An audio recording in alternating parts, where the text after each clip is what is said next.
and child protective services, and they won't give them back to their loving families because they're making money.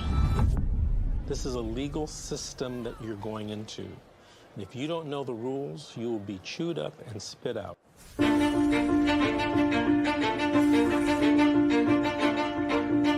If I could say anything to a mother who just got their children detained, you're in a crisis. Life feels like it's over. The most important thing is regaining custody of your children. The child welfare system at its core is designed to protect children who need protection, okay? And that's key, is who need protection. So social workers, out of fear, will remove more children rather than only remove those children that truly need to be removed. It's okay. It's okay. This isn't someone stole your car. Someone broke into your house. This someone took your child, your flesh and blood. It doesn't say on this order that it was not proven. It says untrue. I immediately knew that, okay, well, this ain't over.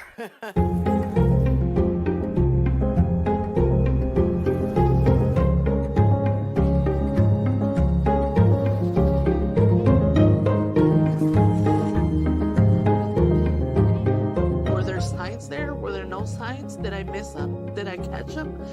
At this point, I honestly don't know. Families only get a finite amount of time to reunify. I came into this field to help families, not destroy them. The difference between the criminal system and the child welfare system is substantial. You have more rights as a criminal than you do as a parent.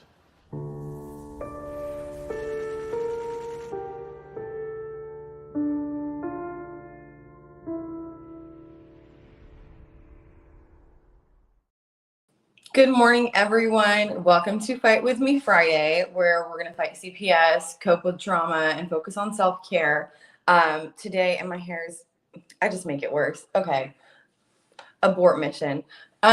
So yesterday on the show, before we ended, I was talking about the relationships that we have with people in our lives.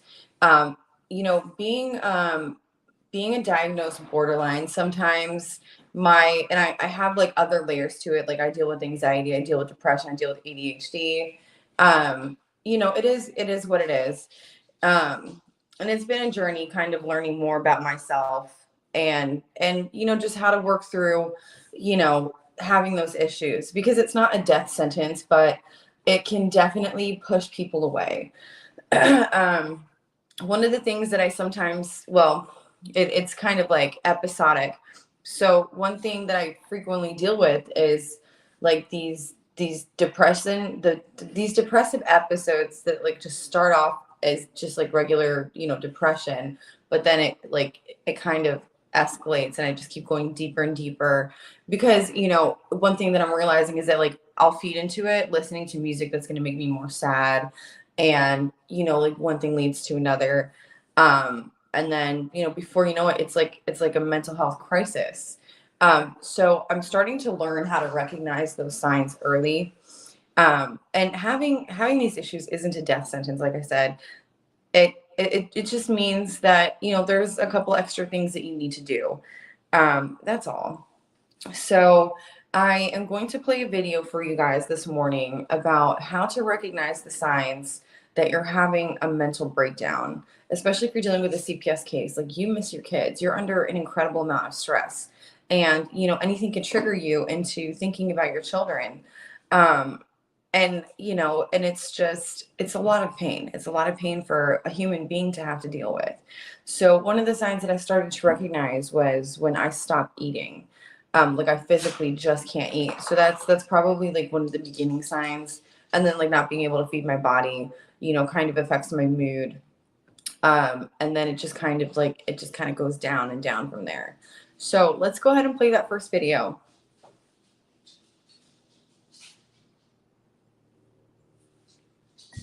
Hey, Psych2Goers. Have you ever found yourself in a period of intense mental distress? That's what a mental breakdown can feel like. Some experience it progressively, while others can feel it very suddenly. You may even find yourself unable to perform daily tasks due to the feeling of being so overwhelmed. So, here are 7 signs you may be having a mental breakdown. 1. Isolation. Do you find yourself constantly avoiding social gatherings? While wanting to be alone from time to time is perfectly normal, constant isolation may be a sign of a mental breakdown. According to Novotny, premature mortality is often associated with social isolation and loneliness. If you find yourself avoiding all social situations like spending time with your friends or even going to work, it may be time for you to reach out for some help. 2. Depressive symptoms. Do you find yourself losing interest in the things you used to enjoy? If you do, you may be developing symptoms of depression. Symptoms of depression are usually associated with loss of interest as well as the inability to carry out daily tasks. These signs can be indicative of a change in mood or that you are mentally overwhelmed, which could progressively lead to a mental breakdown. Number 3, absent-mindedness. Have you been really caught up in your thoughts lately? Mental distress can cause you to think a lot. A person on the verge of a mental breakdown can seem preoccupied, as if their mind is elsewhere. You may even look like you're silently staring blankly into an open space, which is actually commonly seen in adolescent breakdowns. 4. Unhealthy lifestyle changes. From sleep hygiene to eating habits, severe unhealthy lifestyle changes can be a sign of a mental breakdown. These can include suddenly sleeping really late, snacking too much, or not exercising because of a sudden loss of motivation. If you find yourself having sudden unhealthy lifestyle changes, you might want to check on your mental well-being. 5. Paranoia. Are you constantly worried that people are going to hurt you? Paranoia is a thought process that causes you to have irrational suspicion or mistrust of others. As paranoia is also known for having constant anxiety-related beliefs, developing symptoms of paranoia may indicate that you are under severe stress, which can lead to a mental breakdown. 6. Slowing down of speech. Have you responded with, "I don't know," or "I just don't feel right" when asked about your feelings? One of the earliest signs of a mental breakdown is changes in speech patterns, which can come in the form of hesitation or in the slowness of speech. This could be due to the emergence of intrusive thoughts or strong feelings you may find difficult to express. And 7, panic attacks. Mental breakdowns are periods of intense mental distress associated with anxiety and depression. Experiencing panic attacks may serve as a critical warning or precursor to having a mental breakdown. Do you relate to any of these signs? Let us know in the comments below. Remember.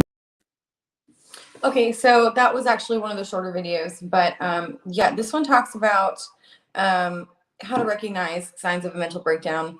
And I remember the last one I had. Excuse me. Someone close to me that I had called for help, was trying to like figure out what was going on, and they were asking me all these questions. And, in the last part, when they say there's changes in speech patterns, I clearly remember, like, in my head, I had the answer, but like I got so frustrated because I couldn't articulate it. I was just so overwhelmed. Like I couldn't even speak, which made me even more frustrated. So here, let me pull this up. Something that helped. So one afternoon, I was still not okay from the day before. I was really overwhelmed. Like I noticed that like when I'm driving and like my hands are kind of shaking and I'm really impatient and I'm like, hurry up, just go. I just need to get there. Everybody on the road is just really irritating me. And of course, like I stay calm and I continue driving, but just being able to recognize that that's happening, that's another sign. So what happened was I met a good friend of mine, and her sister, and we were just going to hang out with our dogs for a little bit, at this one place. And, before she got there, because I didn't want to be bad company, let me see, trying to multitask. So what I did was I called a hotline. So it's the National Suicide Prevention Hotline does more than just deal with suicides. They deal with, mental crises. They deal with, veterans. They deal with, I believe they deal with addiction as well. So the number for the suicide hotline is 800-273-8255. Again, the number is 800-273-8255. And we'll post that as well. But so what happened was, because on the drive there, I realized, okay, I'm still not okay. I'm about to meet a new person that I haven't met before. Let me just get myself mentally right. Like, I need to talk to a professional. And, of course, like your therapist, you can't just have your therapist on speed dial to answer your phone call, every time there's an issue. So just taking that initiative to, to make those steps on your own to get the help that you need is really important. And it shows that you really are making an effort. So I call the hotline. A lady picks up right away. And I was like, hey, I'm in a mental crisis right now. I need somebody to talk to me. I need someone to walk me through it. Because we're over here, we're outside at this place, and there's kids. And of course, like that, I don't always like to see people with their children because it sucks. It sucks, not being able to be with mine. And so this lady's talking to me. I kind of give her like a very brief synapse of everything going on in my life at this point. So I'm like, hey, this was my childhood briefly. This is what's happening with my kids. This is what's happening with my relationship. This is how I feel because of it. Like, for the love of God, someone please help me. So Bobby, not right now. So what she did was she walked me through a breathing technique called box breathing. So like first we just started breathing because I'm sitting here and like there's music in the background, and like the music is too loud. And then my friend's like, no, it's not. And I'm like, well, I think it's too loud. They need to turn it down. But I'm like, okay, Amanda, you're just being triggered by things. Like I'm overstimulated. I'm very sensitive because of the state that I was in. So we did a couple of exercises. The first one, we just like started breathing together. And then she added another assignment for me to do while I was breathing. And it was to draw a box and focus on nothing else but drawing that box with each breath. And so I did that a couple times. And then she's like, okay, how do you feel? And I'm like, I feel a little bit better, but I'm still like not quite there. So we did the 5, 4, 3, 2, 1 together. And she walked me through it. And it really, like, I was amazed. I was very impressed at how well it actually worked. Because when you're by yourself sometimes, until you like really get the hang of using these coping skills, it can be difficult to do it by yourself in the moment. So, calling a hotline like this with a trained professional who can help walk you through these activities is incredibly helpful. And it could potentially avoid something much worse happening if you leave this untreated. Because when you're having a mental breakdown, it's literally changing the way that your brain is producing those chemicals. And if you continue to just allow your brain to plummet to those points without doing anything about it, it could lead to more severe things later. So getting professional help is very, very, very important. So I decided with the move and everything, like I was paying for this one medication out of pocket because it was so new. And it's a lot of my stuff got lost in the move. So I was without medication for a couple months, and I realized, oh my gosh, no, at least for right now, I'm going to need a little bit more help. So, met with my psychiatrist. So we're getting back on that. And yeah, I look forward to it, and I will share my experience with you guys. as we do these Friday shows, since mental health is what it's about, I want to help end the stigma against people with mental health issues, especially if you had your flesh and blood, like the very air you breathe, torn away from you by the people who are supposed to serve and protect us. That in itself is such severe trauma. And you're going to have to be able to, you're going to have to find a way to work through that, because our children, they need us to be strong. They need us to be healthy. And they need us to fight for them. Even right now, it's toward the end of the semester. So I've been cramming, trying to keep up with my classes and trying to keep up with my work and everything else and my mental health. I started running every morning for a little while, and it helped a little bit, but I still had another breakdown, and I still don't know exactly what causes them, but I'm in therapy. We're working very hard to, get to the bottom of these issues. And I do enjoy my therapist. It took several tries to find a good one. So, that'll be exciting. Another thing I want to share with you guys, and this is pretty crazy. So, when I get really depressed, one of my biggest weaknesses is that I want to start drinking. Not a good idea. Not ever a good idea. So she had me call this one treatment place in in a nearby city. So I call them and I'm like, hey, this is my schedule. I'm not going to be able to do inpatient. She's like, that's fine. We have outpatient. And so we just get to talking and I'm like, okay, but here's also my problem. I know I don't mix well with alcohol when I'm in those moods, but I'm not an everyday drinker. And every time I drink, I don't always, drink to that point.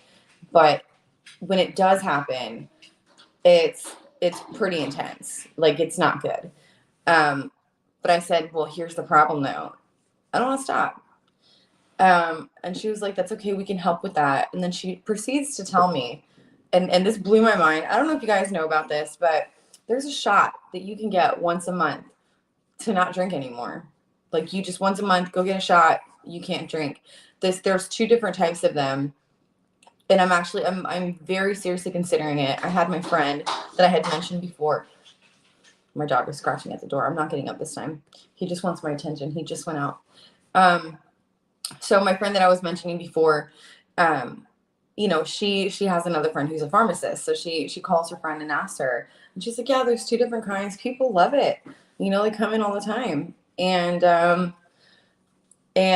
ironically also, this same shot works very well for opiate addicts. Not that I've never had an issue with that. Thank God. But for those of you that may look into, ask your doctor about the shot. It's once a month, and it will physically prevent you from not being able to use alcohol or opiates. So that's exciting. Well, for me, it's kind of exciting. If you do try to use either one of those things while you're on this shot, you will get very, very sick. So it'll probably, I remember the lady was saying, if you want to keep trying to drink, it'll probably take you 1 try before you realize it's not worth it. And I said, okay. So let's go into the second video that's going to teach us about box breathing. There are times when we all experience feelings of stress or anxiety. In these moments, you can use your breath to help calm those feelings. Box breathing is a simple relaxation technique that can help you reset your breath and return to its normal rhythm. You can do it anywhere, anytime. Box breathing can help reduce stress and improve mood. It can also help with controlling and managing emotions. It's very easy to learn. Imagine breathing around a box. Inhale as you visualize going up one side of the box, gradually filling your lungs with air. When you reach the top, hold your breath for 1 to 5 seconds as you picture going across the top of the box. Exhale gradually as you imagine traveling down the other side of the box. Pause again for 1 to 5 seconds as you go along the bottom of the box. Then repeat. This can be done 7 to 10 times in a row, focusing on the breath. If you can do it sitting down with your feet grounded, that will help too. But really, it can be done anywhere. Box breathing has physiological and psychological benefits. Physiologically, it regulates breath, increases oxygen to the lungs, and can help reduce blood pressure and lower heart rate. Box breathing can help psychologically by providing focus to your breath and removing attention from the things that are causing feelings of stress and anxiety. The repetition of box breathing can also help reduce stress. So, in moments when feelings of stress and anxiety are overwhelming, remember box breathing and the power of your breath as a simple way to relax and breathe a bit easier.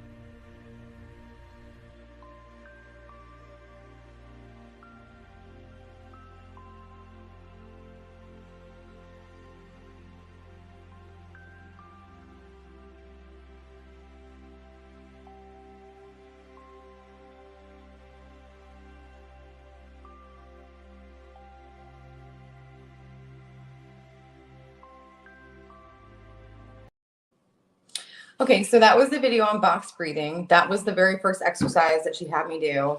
Guys, I'm sorry, I got like these baby hairs that are sticking out.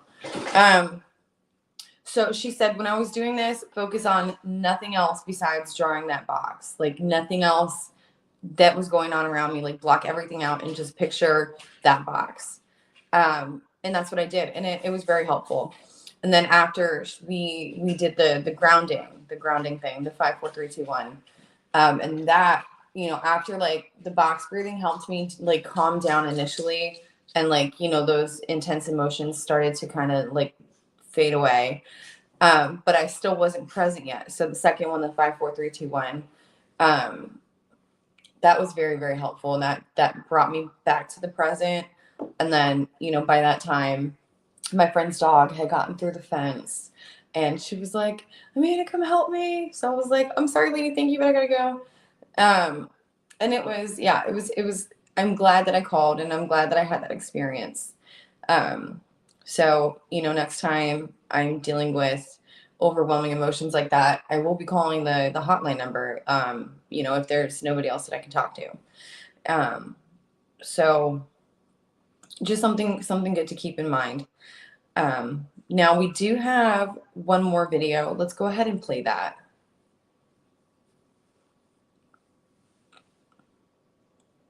You get when you're anxious or scared or angry, and you can feel your body start to spiral out of control, almost like you're falling out of a plane without a parachute. Well, stick around because I want to tell you about the built-in emotional parachute that your body has and how you can deploy it whenever you feel the need.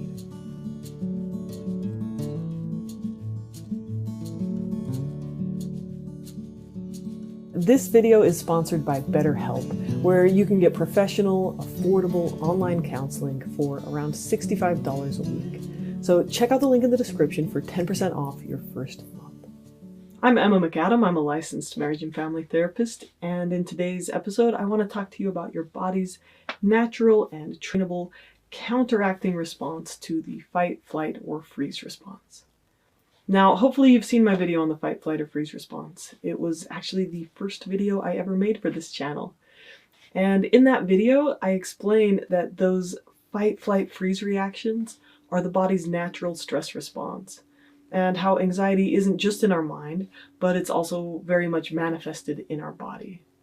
Now, there are a lot of things you can do to help pull yourself out of the fight, flight, freeze response. But in this video, I'm just going to cover 4 simple ways that I feel work best to calm you down and to soothe that anxiety response. So in this video, we're going to cover deep breathing and vagal tone, peripheral vision and softening the eyes, the Valsalva maneuver, and the yawn. But first, let's talk about a little biology for context. So our bodies have what's called the autonomic nervous system. This part of our nervous system automatically regulates breathing, heart rate, blood pressure, and a whole bunch of other stuff.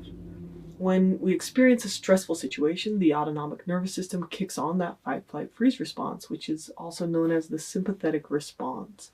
This response is automatic, and it controls how much cortisol and adrenaline are released into our system. It increases our blood pressure and our breathing rate. Your hands may start to sweat, your stomach may clench up, or your voice may start to shake just a little bit. These are the physical manifestations of anxiety. However, our brilliant, wise, beautiful body has a counterbalancing force called the parasympathetic response. And that's para as in parachute.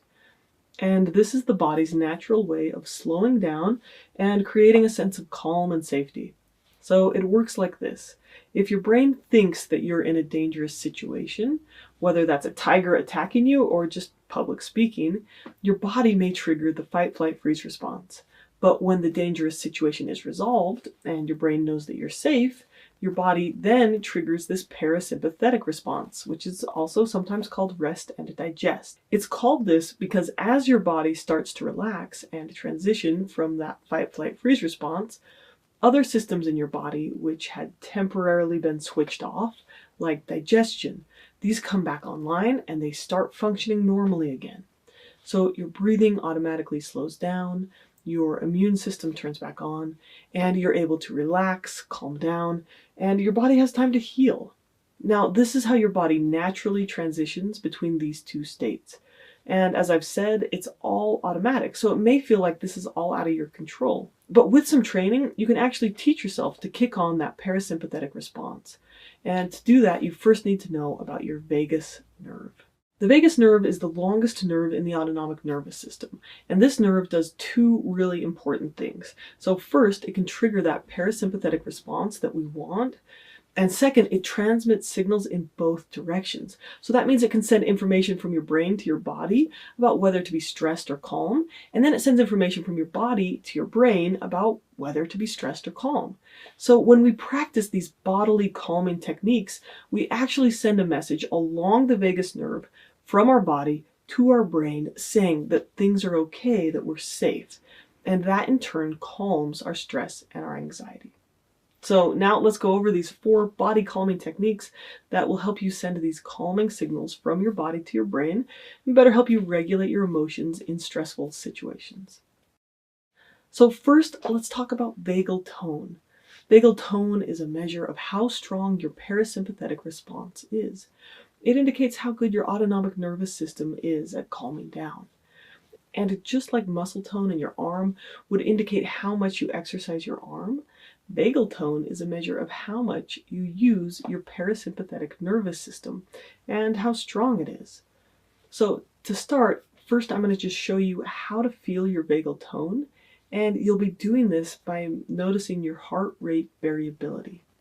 So first, find your pulse on your wrist, or if you hold really still, you should be able to feel your heart beating. Now close your eyes so you can focus, and breathe in and breathe out very slowly. And pay attention to what happens to your heart rate when you breathe in and when you breathe out.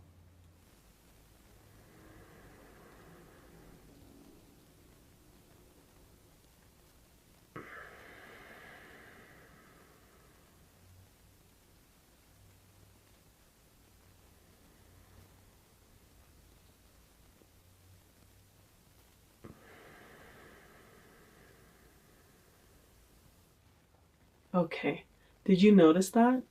When you breathe in, your heart rate increases, and when you breathe out slowly, your heart slows down. That is heart rate variability. For people who have a stronger vagal tone, their heart rate slows down even more on the out-breath than people who have a weaker vagal tone. And just like exercising your arm muscles, you can exercise with deep breathing to strengthen your vagal tone. Higher vagal tone is associated with better general health. It leads to better blood sugar regulation, better heart health, improved digestion, and a reduction in migraines. Most importantly, it improves emotional stability and resilience. Lower vagal tone is associated with mood instability, depression, PTSD, diabetes, chronic fatigue syndrome, cognitive impairment, and inflammation. So you've probably heard that deep breathing helps with stress and anxiety, and this is why. Deep, slow breathing helps to increase your vagal tone and trigger that parasympathetic response through the vagus nerve. You may feel yourself relax when you do it. You may notice that you start to salivate, or that your eyes may soften. And that's all thanks to how deep breathing and vagal tone affect that vagus nerve. So practicing deep breathing, and especially those long, slow out breaths, can help you soothe that stress response. And it can train your body to be better at kicking on that calming parasympathetic response. So deep breathing is a really helpful skill for people with anxiety disorders and PTSD. So I just mentioned that your eyes soften when you do deep breaths. I don't mean that they become squishy or something like that, but rather that they lose focus on any one particular thing. They relax and your focus shifts from a specific visual point to more of your peripheral vision and everything around you. So you've likely experienced eye softening when you've been lost in thought or daydreaming. So your eyes are open, but they're not really looking at anything. And this is what I mean when I say your eyes soften. Now, these nerves here, 3 and 7 from the parasympathetic system, these control our eyes. You've maybe heard of the term tunnel vision, right? That's where your vision seems to get really narrow when you're stressed. And again, your brain is sending signals along that vagus nerve to get into that fight, flight, freeze response. I've only really noticed tunnel vision happen to me once. I was rock climbing up a scary route, and there was a high risk of a fall, and I came to this one spot on the route, and I was, gripping the holds of the rock as tightly as I could, and I was looking for the next hold to keep moving, and I was really nervous. My arms were just like shaking, I was running out of strength, and I was just looking like so hard as I could, but I just couldn't see any holds. And I'm about to fall, and just then my belayer yells up to me that there's this huge hold, just basically right in front of my eyes. And yep, there it was. It was like right there. But because I was feeling nervous and my body was getting all stressed out, it's like it shut down my ability to see around me. Well, it turns out that tunnel vision is a sympathetic response, and again, that's part of the fight, flight, freeze. And when we soften our eyes, we can trigger a parasympathetic response, meaning we can use our body to send signals up the vagus nerve to the brain and tell it to calm down. Now, Buddhists and yogis have known and practiced this for centuries. So here's the second way to trigger that parasympathetic response. So start by softening the muscles around your eyes. So if you don't know how to consciously do that, you can start by squeezing them shut and then consciously relaxing them to gain more awareness. Or you can just gently touch the side of your eyes right here. You can gently close your eyes and then open them really softly. Try to expand your awareness out to the sides of your vision while keeping your eyeballs straight ahead. So you can keep looking at this screen, but then just start to notice what's out to the side here. And using that peripheral vision is a way to trigger that calming parasympathetic response. Okay, a third way to calm anxiety is to increase the pressure in your chest cavity. This is called the Valsalva maneuver. My 5-year-old would love this because she loves potty talk. But basically, you're going to bear down as if you're pooping. Or you can plug your nose and close your mouth and push out as if you're going to exhale or like you're going to, stifle a sneeze. So it's just kind of like this. The vagus nerve actually comes into contact with your pelvic floor. And you maybe have seen this when someone's mad. They're like that, when someone breathes like that. And what they're doing is they're subconsciously increasing that pressure in their chest and then letting it out. But you can also practice this by, bearing down. When paramedics are working with someone who has tachycardia, so that's like a fast heartbeat, they'll often tell them to bear down because this triggers the heart to slow down. So bearing down is another way to stimulate that nerve and to send signals to your brain to calm down, to trigger that parasympathetic response. So try breathing in for 5 seconds. Then hold it and bear down for 5 seconds. Now you don't need to push hard, you just need to create a little pressure in your chest. And then finally breathe out for 5 seconds. And do this once or twice in a row, breathing regularly in between so you don't get lightheaded. And this can help trigger that vagus nerve. Now finally, the fourth action to trigger that vagus nerve is to yawn. So my favorite way to do this is to make the R sound. Open your mouth really big and try to lift your soft palate in the back of the roof of your mouth.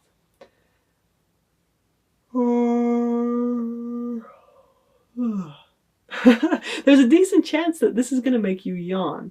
Or you can even try a fake yawn to trigger that response.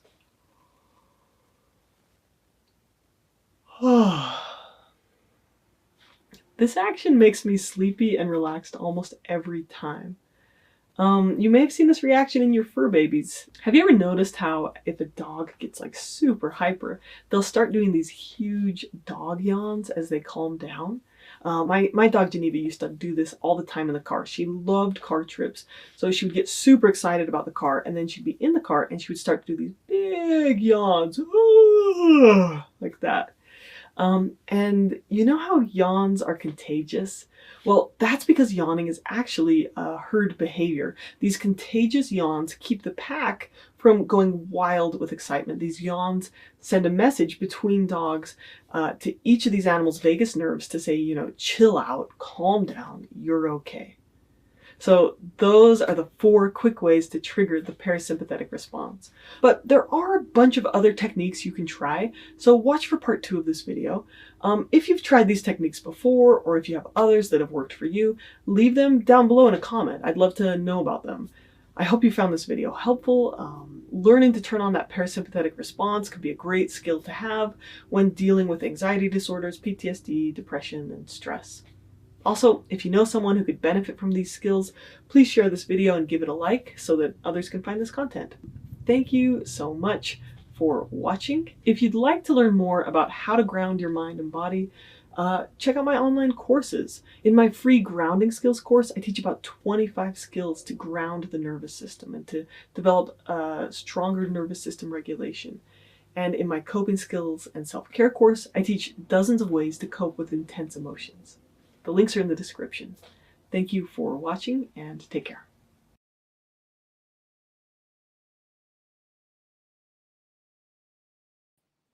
Okay guys, so that was a really cool video. I really like her. She was pretty cool. So she's a climber. I could have known that, you know, from the first time I saw her. She's definitely like got the build.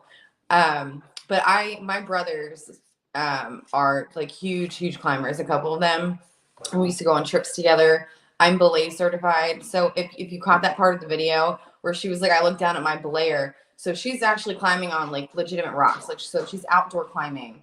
And what you do is you have your harness on, and there are like special knots that you have to do, you know, on your harness as well as on what they're holding. And like, my brothers have what's called like a gree. So it's like, it kind of auto belays for you. So you don't have to like constantly like, hey, you know, but it can be very dangerous, and climbing outdoors like that takes a lot of trust. I mean, you are hundreds of feet above the ground, sometimes thousands. Here, let's see. Leah says, don't let CPS make you crazy. They count on it. Yes. Amen. Stay strong. God bless you all. It's been 5 years for us and still going. Leah, I am so sorry that it has dragged out this long. I've been dealing with this for going on 7 years now. So I definitely understand. And I'm just like, when is it ever going to be over? But the amount of trust that you have to put in the person who is on the ground while you're up on these rocks is incredible. They have to pay attention to your every move. There has to be constant communication. And, you know, we're going to do a shorter show today because I don't have a guest this morning, but that kind of brings me back to what I wanted to kind of talk about today. You know, besides us learning coping skills to help us get through these very difficult times in our life. I want to, like, I had a moment yesterday when I was talking with my supervisor, and I was also talking on the phone with one of my utility companies, and me and this lady just ended up having such a deep conversation. It was really amazing.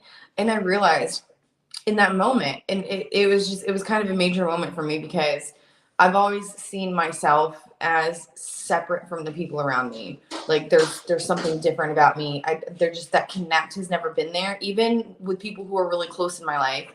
You know, I just, deep down, I feel like, you know, I'd be better off not, like, truly allowing that connection to be like too real, because something's going to happen and they're going to just leave my life anyway. You know, and that's the anxiety talking. That's the abandonment issues talking. So, and I can feel it even right now as I'm speaking. I also had some people from this new church, you know, they came in, we did like a Bible reading together. I was nervous at first. I wanted to cancel, but then I said, you know what, Amanda, this is going to be good for you. Just, you know, let them over and just be genuine, you know, just genuinely connect with the people around you. And for the past few days, I've really been doing that. And I feel so much more fulfilled, because I know now that, yes, even though things happen in life, people are subject to change. People will sometimes leave you, you know, and just because you feel one way towards somebody doesn't mean they feel the same way back. So, like, accepting those things helps you love others unconditionally. But, you know, I'm thinking about all of the people who are in my life right now that I know, whether it's, you know, friends or, you know, the love of my life or whatever. Just thinking about how much I care about those people and how much I genuinely want what's best for them, and knowing that they want the same. You know, there is so much evil in this world. There really is. But there is also so much good. So my goal for this next week, until I talk to you guys again, is to really invest in these relationships that I have in my life and all around me. And, you know, I'm going to make it a point to be open and honest and genuine, you know, not necessarily trauma dumping, but just like being more aware of the social situations that I find myself in. You know, like what is the energy of the conversation? Where is it going? You know, what is their personality of the person that you're talking to? You know, what would make them happy? What would make them uncomfortable? And just like, I'm trying to teach myself how to read the room better, and just be in the moment and interact with these people. You know, and I know so many amazing, incredible people, and I'm so grateful to have them, including my little fur baby over here who won't stop bugging me. He's got to go outside. But really, I just wanted to leave that with you guys, and I hope that video was helpful. I was doing the exercises along with her, and they definitely make a difference. So, you know, come back to this video if you need to learn more coping skills. I have got some more studying to get back to, cramming still. But other than that, I am going to spend this day. I don't have any clients. I don't have anywhere to race to be. Maybe I'll run a couple of errands, but yeah, I will be relaxing for the rest of my day today. And I wish all of you guys a wonderful day. Keep your head up. Practice these coping skills. Don't leave these, you know, these episodes untreated. If you need extra help, if you're struggling with addiction of any type, please go seek out help. There are ways that you can get help without checking yourself in somewhere. So with that, I wish you guys a wonderful rest of your day, and I will see you on Monday for CPS current events. All right, thanks everyone.